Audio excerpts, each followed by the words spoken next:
सिहरे बदन राजा बिगड़त मन राजा रातिया के छगल छन छन करे चूड़ी खन खन करे अखिया के कहीं तो भाई रौर गोड़ लीना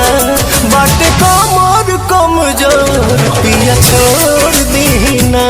बाटे कमर कमजोर पिया छोड़ दीना।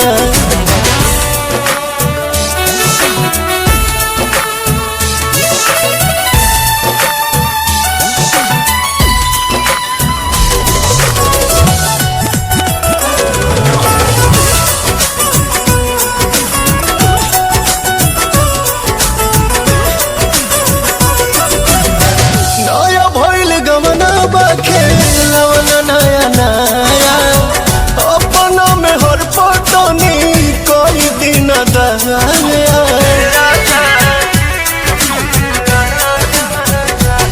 सच कहीं हमार पीड़ा पिया बढ़ल जाता जी जिद खानी और जी दूजे अड़ल जाता जी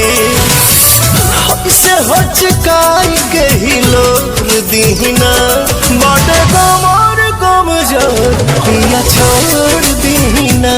बाटे कमर कमजोर पिया छोड़ दीना।